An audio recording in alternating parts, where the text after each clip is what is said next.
Hello friends, आज की इस वीडियो में हम लोग समझेंगे फार्माकोकाइनेटिक्स को। तो चलिए स्टार्ट करते हैं आज का वीडियो। तो फार्माकोकाइनेटिक क्या होती है?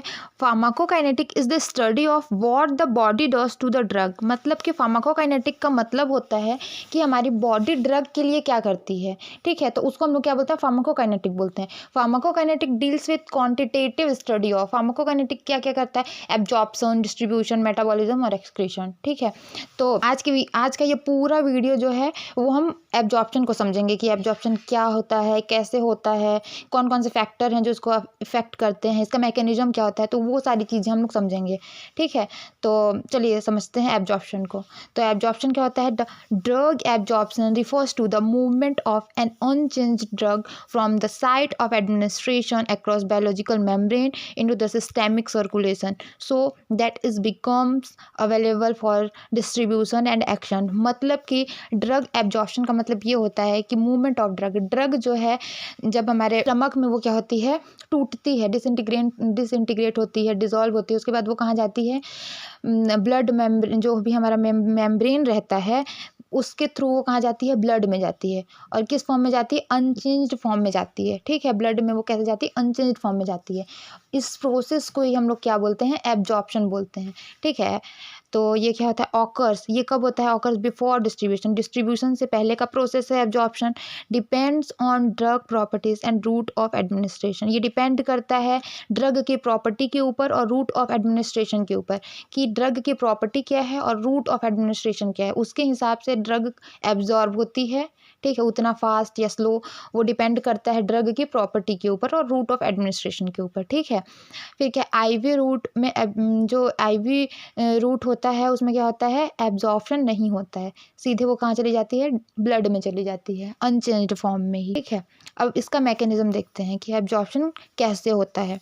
तो एब्जॉर्प्शन जो है, जो उसका फर्स्ट टाइप है वो क्या है? Passive diffusion. पैसिव डिफ्यूजन के थ्रू जो है ड्रग हमारे ब्लड में जाती है। तो पैसिव डिफ्यूजन में क्या होता है कि passive diffusion is the movement of drug from an area of higher concentration to lower concentration without energy ATP and without carrying protein. इसमें क्या होता है कि हमें एनर्जी की नीड नहीं होती है। ठीक है, इसमें क्या होता है कि हायर कंसंट्रेशन से लोअर कंसंट्रेशन की ओर जो हमारा ड्रग है वो मूव करता है और हमारे ब्लड में चला जाता है। ठीक है, तो बस पैसिव डिफ्यूजन में यही होता है, हमें किसी भी एनर्जी की ज़रूरत नहीं होती है, ड्रग खुद डिजॉल्व होता है और खुद ही हमारे ब्लड में पहुंच जाता है, तो इस एब्जॉर्ब हो जाता है। तो इसको हम लोग क्या बोलते हैं? Passive diffusion. ठीक है, इसमें एनर्जी की रिक्वायरमेंट नहीं होती है, इसमें कैरियर इन्वॉल्व नहीं होता है, इसमें क्या है? नॉन सैचुरेबल, ये नॉन सैचुरेबल होता है, सैचुरेट नहीं है, सैचुरेशन नहीं होता है इसमें।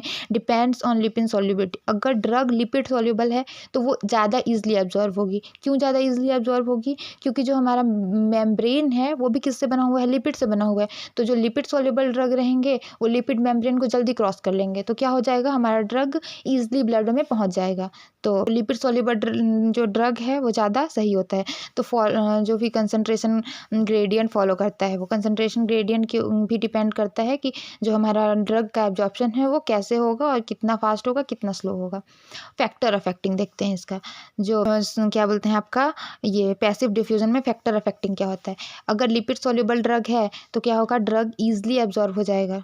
ठीक है, डिग्री ऑफ आयोनाइजेशन, अगर आयोनाइज ड्रग है क्या होगा? जो आयोनाइज ड्रग रहता है वो क्या होता है कि वो थोड़ा स्लो एब्जॉर्ब होता है। और सरफेस एरिया, जितना ज़्यादा सरफेस एरिया होगा उतना ज़्यादा ड्रग एब्जॉर्ब होगा। ठीक है, एग्जांपल के लिए मोस्ट ऑफ ड्रग, मैक्सिमम जो ड्रग हैं वो पैसिव डिफ्यूज़न के थ्रू ही कहाँ जाते हैं? हमारे ब्लड में जाते हैं। ठीक है, मोस्ट ऑफ ड्रग हमारे पैसिव डिफ्यूज़न के ऊपर ही वर्क करते हैं। इसमें एग्जांपल है जैसे एस्प्रिन, पैरासीटामोल, ये सारी चीज़ें किस में आती हैं? हमारी पैसिव डिफ्यूज़न के थ्रू ही ब्लड तक पहुँचती हैं। अब क्या आता है? Facilitated diffusion. फैसिलिटेड डिफ्यूज़न में क्या होता है कि facilitated diffusion is the transport of drug along concentration gradient with the help of specific carrier और प्रोटीन। इसमें जो ड्रग है वो कैसे जाता है?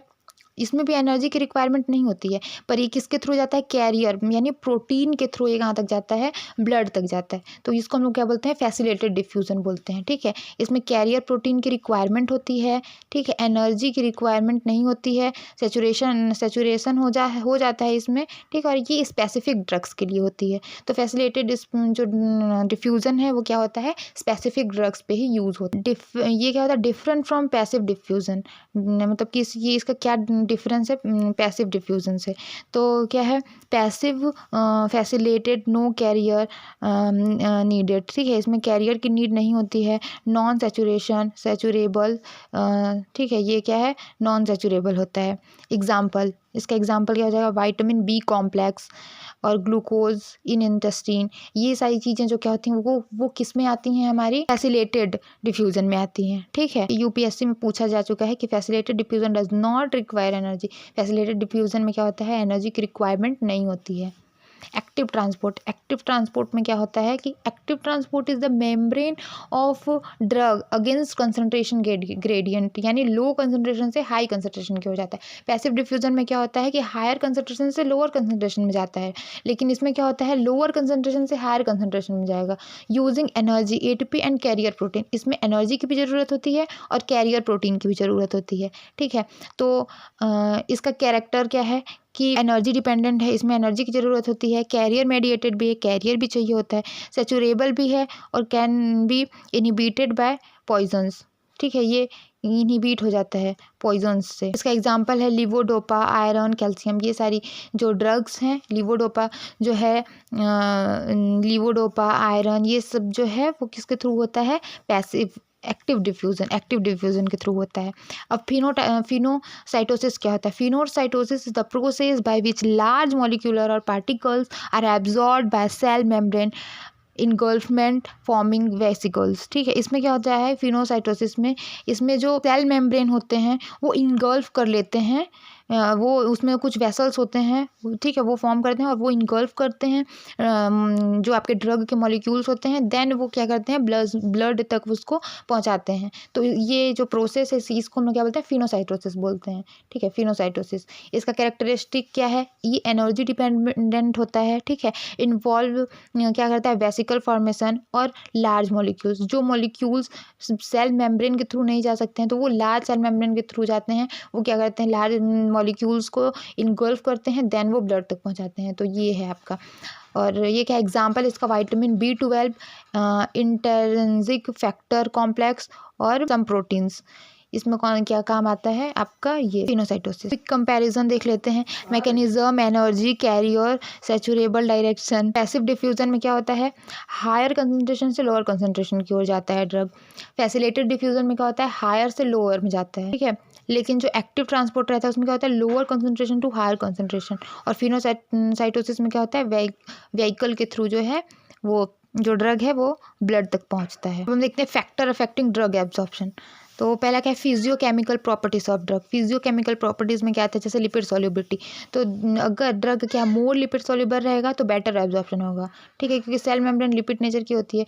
एग्जाम्पल डाइजेपाम, और जैसे कि डाइजेपाम जो है वो क्या है, लिपिड सॉल्युबल है, तो ये क्या करेगा, फास्ट एब्जॉर्ब हो जाएगा हमारे ब्लड में। ठीक है, molecular size, small molecules easily absorb. जो अगर स्मॉल मॉलिक्यूल है तो वो क्या हो जाएगा, ईजिली एब्जॉर्ब हो जाएगा सेल मेम्ब्रेन के थ्रू। लेकिन जो लार्ज मॉलिक्यूल रहेंगे वो क्या होंगे, उसका पुअर एब्जॉर्प्शन हो जाएगा, वो फिनोसाइटोसिस के थ्रू हो जाएगा, उसमें एनर्जी की रिक्वायरमेंट होगी, तो इसमें क्या हो जाएगा, दिक्कत होगा, ड्रग ईजिली एब्जॉर्ब नहीं हो पाएगा। Degree of ionisation, non ionise drug का एब्जॉर्प्शन क्या होता है, बेटर होता है। ठीक है, और आयोनाइज ड्रग का एब्जॉर्प्शन बहुत स्लो होता है। वीक एसिड अगर है तो एसिडिक जो ड्रग है उसका बेटर एब्जॉर्प्शन होगा, और वीक बेस एल्कलाइन पीएच में बेटर एब्जॉर्प्शन होगा इसका। जैसे कि एस्प्रीन जो है स्टमक में ईजिली एब्जॉर्ब होगी, और मॉर्फिन जो है वो इंटेस्टीन में क्या हो जाएगी, ईजिली एब्जॉर्ब हो जाएगी। यानी कि अगर एसिडिक ड्रग है तो वो एसिडिक मीडियम में ईजिली एब्जॉर्ब होगी, यानी कि हमारा स्टमक क्या रहता है, हमारा स्टमक रहता है एसिडिक नेचर का, तो एस्प्रीन भी एसिडिक नेचर का ही है, तो वो ईजिली कहाँ एब्जॉर्ब हो जाएगी, स्टमक में एब्जॉर्ब हो जाएगी। लेकिन मॉर्फिन जो होती है वो कैसी होती है, एल्कलाइन नेचर की होती है, वो क्या है, बेसिक नेचर का होता है। तो क्या होता है वो इंटेस्टीन भी हमारा क्या है बेसिक इन नेचर, तो क्या हो जाएगा कि मॉर्फिन हमारे इंटेस्टीन में एब्जॉर्ब होगी। देख लेते हैं फार्मास्यूटिकल फैक्टर में आपका आ जाता है डोजेस फॉर्म, ठीक है।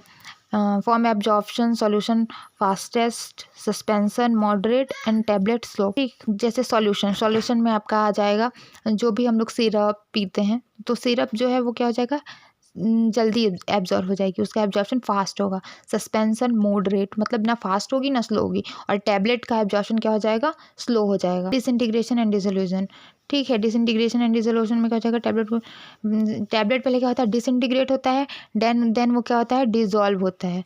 तो ठीक है, तो ये भी क्या करता है हमारे ड्रग के एब्जॉर्प्शन को अफेक्ट करता है। जो ड्रग ईजिली डिसइंटीग्रेट और डिसॉल्व हो जाता है वो ईजिली एब्जॉर्ब हो जाता है, और जिसको टाइम लगता है वो एब्जॉर्ब होने में वो क्या होता है टाइम लगाता है। तो रूट ऑफ एडमिनिस्ट्रेशन में क्या हो जाएगा रूट ऑफ एब्जॉर्प्शन जो है वो आईवी रूट में एब्जॉर्प्शन जो है वो एब्जॉर्प्शन का स्टेप ही नहीं होता, वो सीधे ब्लड में चला जाता है। ओरल एंड वेरिएबल्स में क्या हो जाएगा थोड़ा सा ये स्लो होता है, और आईएम में क्या होता है फास्ट होता है, and SC slower than IM, और सबलिंगल वेरी फास्ट। जो सबलिंगल है वो सबसे ज़्यादा जल्दी एब्जॉर्ब हो जाता है sublingual drug. Blood flow to absorption site, high blood flow जहाँ पे रहेगा वहाँ पे क्या हो जाएगा हायर एब्जॉर्प्शन होगा। जैसे कि जो यंग लोग रहते हैं उनमें क्या होता है ड्रग ईजिली एब्जॉर्ब हो जाता है, लेकिन वहीं पे अगर हम बूढ़े लोगों को दवाई देते हैं तो क्या होता है उनको हाई डोज का मेडिसिन देना पड़ता है। क्यों? क्योंकि उनका जो ब्लड फ्लो है वो बहुत स्लो हो जाता है, तो उनमें जल्दी ड्रग एब्जॉर्ब नहीं हो पाती है, और वो ड्रग क्या हो जाता है बहुत मैक्सिमम जो ड्रग है वो क्या हो जाता है ख़राब हो जाता है। तो इसलिए जो बुज़ुर्ग लोग होते हैं वो लोग को हाई डोज की मेडिसिन दी जाती है। शॉक और हार्ट फेलियर में एब्जॉर्प्शन क्या हो जाता है डिक्रीज हो जाता है। आईएम इंजेक्शन जो है वो क्या होता है लेस ब्लड फ्लो, ठीक है।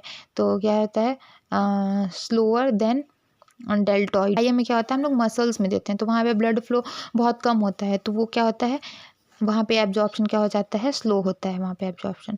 Surface area available, surface area greater surface area greater absorption, जितना ज़्यादा सरफेस एरिया होगा उतना ही जल्दी एब्जॉर्प्शन उतना ही ज़्यादा एब्जॉर्प्शन होगा। इंटेस्टीन से ज़्यादा जो ड्रग एब्जॉर्ब कहाँ होता है स्टमक में होता है। स्मॉल इंटेस्टीन जो है वो क्या है इस इंटेस्टाइन में क्या है ड्रग ज़्यादा एब्जॉर्ब होती है स्टमक के तुलना में, ठीक है। स्मॉल इंटेस्टीन जो है वो मेन साइट है एब्जॉर्प्शन। गैस्ट्रिक एम्प्टिंग टाइम मतलब कि फास्टर एम्प्टिंग फास्टर एब्जॉर्प्शन, ठीक है। खाली पेट रहेगा तो क्या हो जाएगा ड्रग में जो खाली अगर इंसान क्या है कि वो भूखा है, ठीक है, वो उसका पूरा जो स्टमक है वो क्या है पूरा खाली है, तो उसमें ड्रग जाएगा इजीली वो क्या हो जाएगा डिसॉल्व हो जाएगा, और वो ड्रग में वो क्या हो जाएगा ब्लड में एब्जॉर्ब हो जाएगा, ठीक है। वैसे अगर फूड रहेगा फूड के साथ वो मिल जाएगा तो कुछ ड्रग वहाँ पे वेस्ट हो जाएंगी, तो उसका एब्जॉर्प्शन क्या हो जाएगा कम हो जाएगा। फूड है स्ट्रेस है वो क्या करता है ड्रग के एब्जॉर्प्शन को क्या करता है अफेक्ट करता है। एंटीकोलिनर्जिक जो ड्रग होते हैं वो क्या उनका एब्जॉर्प्शन क्या होता है डिले होता है।